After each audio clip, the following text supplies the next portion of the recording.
Саламатсыздармы? 9-нчы дәріс есім сөздердің сөз жасамы. Дәрістің жоспары: бірінші, зат есім тудыратын өнімді, өнімсіз жұрнақтар. Екінші, зат есімнің реңк мәнін тудыратын жұрнақтар.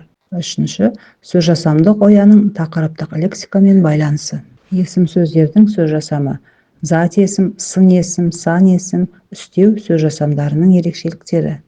Мақсаты: есім сөздердің тілдік жүйедегі сөз жасам қабілетін талдап, олардың өнімділігі мен ерекшеліктерін анықтау. Есім сөздер тілдің ең бай әрі белсенді сөз таптарының бірі.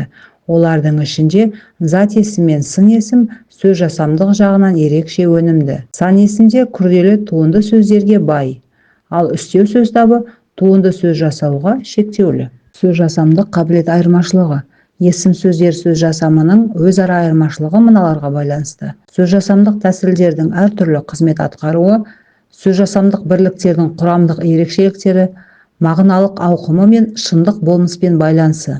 Бұл жағдай әр сөз табының өзіндік сөз жасам жүйесі бар екенін көрсетеді. Есім сөздердің жалпы сөз жасамдық ерекшелігі: есім сөздер бір-бірімен ортақ белгілер арқылы бір топқа бірігеді.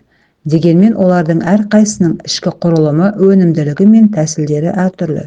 Осы себепті есім сөздердің сөз жасамын 4 негізгі бөлімге бөліп қарастырамыз: зат есім, сын есім, сан есім, үстеу. Зат есімнің сөз жасамы: өнімділігі мен ерекшелігі. Зат есім сөз жасам жүйесінде ең өнімді сөз табы. Жаңа атаулар мен ұғымдар осы сөз табы арқылы жиі жасалады. Синтетикалық және аналитикалық тәсілдердің барлығы қолданылады. Мысалы, оқу сөзінен оқушы, бала сөзінен балалық, жазушы, тасбақа, ата-ана сөздері. Сын есімнің сөз жасамы: ерекшелігі: сын есім заттың сапалық және қатыстық белгілерін білдіреді. Жаңа сындық мағынадағы сөздер негізгі түбірден де, туынды негізден де жасалады. Сөз жасамдық тәсілдер арқылы туындайтын мысалдар: мысалы, сапалық сын есімдер ол қара, қызыл, үлкен. Қатыстық сын есімдер жұрнақ арқылы таулы, білімді, көңілді. Сан есімнің сөз жасамы: ерекшелігі: сан есім туынды сөздерге бай болса да, өнімділігі тоқтаған сөз табы. Негізінен аналитикалық тәсілдермен жасалады.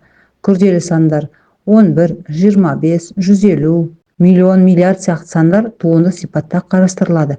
Бірақ қазіргі кезде сан есім құрамында жаңадан сөз қосылмайды. Үстеу сөз жасамы: ерекшелігі: үстеу туынды сөз жасау жағынан өнімсіз сөз табы. Сөз жасам қабілеті шектеулі, өнімді жұрнақтар саны аз. Сөз жасам тәсілдері сирек қолданылады. Мысалы, бүгін, қапыда, алдында сөздері. Сонымен қорыта айтқанда, есім сөздердің сөз жасамы тілдің байлығын танытатын маңызды сала. Зат есім мен сын есім ең өнімді сөз тудырушы қабілеті жоғары. Сан есім туынды сөздерге бай, бірақ қазір өнімсіз. Үстеу туынды сөзге ең кедей сөз табы. Әр есім сөздің сөз жасамы ерекше тәсілдер мен мағыналық ерекшеліктерге негізделеді. Бүгінгі сабағымызға арналған тапсырмалар: теориялық тапсырма: сәйкестендіру. Төмендегі сөздерді сөз таптары мен сөз жасам тәсіліне қарай сәйкестендіріңіз. Берілген сөздер: білімді, қапыда, 11, жазушы. Яғни білімді бұл сын есім болып тұр және синтетикалық тәсіл арқылы жасалып тұр. Келесі тапсырмада кестедегі бос ұяшықтарды тиісті сөздермен толықтырыңыз. Мысалы, сөз таптары: зат есім, сын есім, сан есім, үстеу. Өнімділік деңгейі жоғары, қолданылатын тәсілдер синтетикалық, аналитикалық. Келесі тапсырмада анықтамаларды сәйкестендіреміз. Есім сөздер дегеніміз өнімді сөз табы, аналитикалық тәсіл, синтетикалық тәсіл. Яғни төменде берілген анықтамаларды сәйкестендіріп орнына қоямыз. Келесі практикалық тапсырмада төмендегі мәтіннен есім сөздерді теріп жазыңыз. Әр сөзге сөз табын, сөз жасам тәсілін, туынды не негізгі екенін анықтаңыз.